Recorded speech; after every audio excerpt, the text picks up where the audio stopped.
안녕하세요. 개인회생 파산 15년 경력, 법률로 마음을 치료하는 법률 테라피스트, 나만의 개인 맞춤 법무사 김영윤 법무사입니다.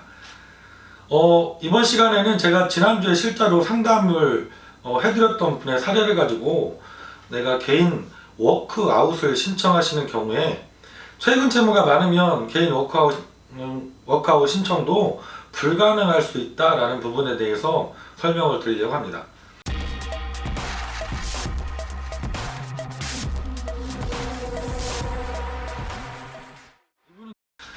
지난주에 실제로 상담 전화가 왔던 경우입니다. 주로 이런 경우 보면 나이가 젊으신 분들이어서 미혼인 경우에 해당되는 분들이 많은데요.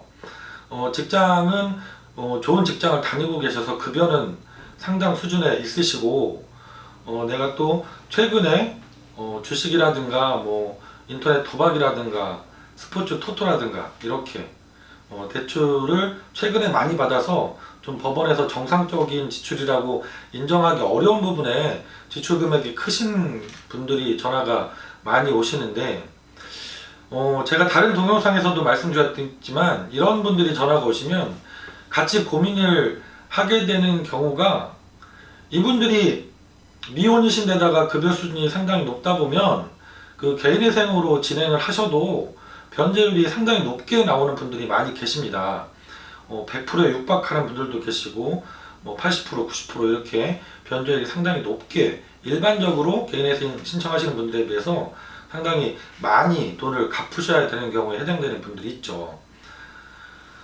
그러면 제가 아무래도 상담을 해드리는 제 입장에서는 의뢰하시는 의뢰인께서 어떤 제도를 이용했을 때 좀 더 내가 돈을 좀 적게 낼 수 있는지 이 부분을 고민하게 되고, 또 이분이 더 중요한 것은 그 결정을 받고 나서 변제 기간 동안 끝까지 돈을 잘 내셔서 최종적으로 면책을 받을 수 있을지 이걸 같이 고민하게 되거든요. 그래서 제가 이런 분들 상담하다 보면 이렇게 질문을 역으로 드리는 경우가 있습니다. 선생님, 지금 말씀해 주신 사항으로 제가 계산을 우선 해보면 한 달에 변제 금액이 예를 들어서 200만 원 정도 이렇게 나오는데, 본인께서는 미혼이시기 때문에 월 최저 생계비 105만 원을 가지고 3년을 생활을 하셔야 된다. 이게 가능하시겠느냐? 이렇게 질문을 드리거든요. 그러면 많은 분들이 105만 원이라는 1인 가족 생계비가 너무 좀 현실과 동떨어지게 적기 때문에 이게 부담스럽고 어렵다고 말씀하시는 경우들이 많이 있습니다. 그러면 제가 차선책으로 말씀드리는 게 개인 워크아웃 제도죠.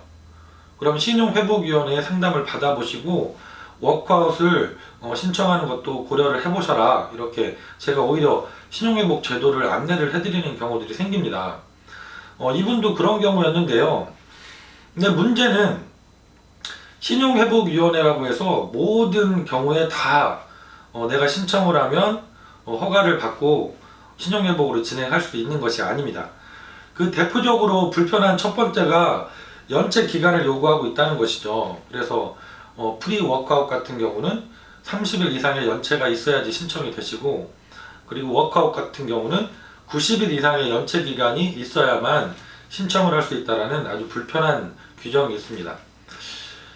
이것과 더불어서 이분이 문제됐던 것은 신용회복위원회 상담을 했더니 이분이 최근 채무가 많으셨잖아요. 처음에 설명드린 것처럼 최근 몇 달 사이에 빌린 돈의 액수가 상당히 크셨습니다.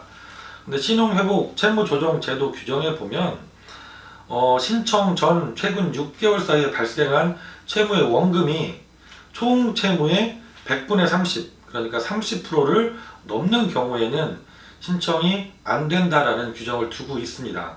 그래서 이분이 그 규정에 해당이 되어서 신용회복 지원도, 워크아웃 지원도 어려울 수 있다라는 상담을 받고 재차 저한테 상담 문의를 주셨던 분이 계십니다.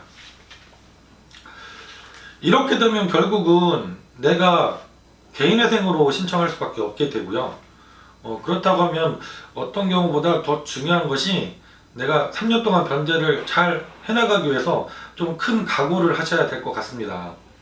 누누이 말씀드리지만 개인회생 인가결정 받는 것도 어려울 수 있지만 결정은 대다수의 분들이 받게 되십니다.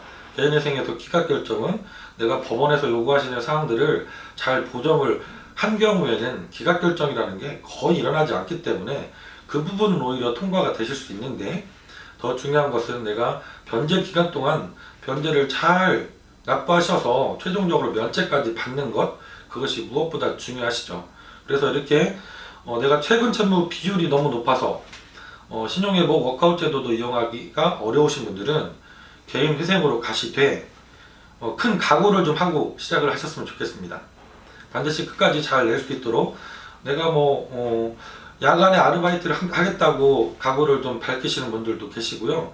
그 이외에 다른 방법을 찾아서 개인회생으로 꼭 갱생을 하고 싶다, 그래서 개인회생을 다시 한번 신청해달라, 이렇게 전화 오시는 분들이 계십니다. 오늘은 제가 그 개인회생과 워크아웃의 중간 지점에 계신 분들일 수도 있습니다. 내가 개인회생으로 하나 워크아웃 하나 변제율은 거의 100%에 육박하기 때문에 두 제도를 선택해야 되는 경우에 최근 채무 비율이 너무 높으면 개인회생에도 변제금이 많이 올라갈 수 있다는 그런 어려움도 있지만, 워크아웃 같은 경우는 오히려 신청 자체가 불가할 수 있다는 부분에 대해서 설명을 드렸습니다. 다음 시간에도 더 알차고 좋은 정보로 찾아뵙도록 하겠습니다. 김영룡 법무사였습니다. 감사합니다.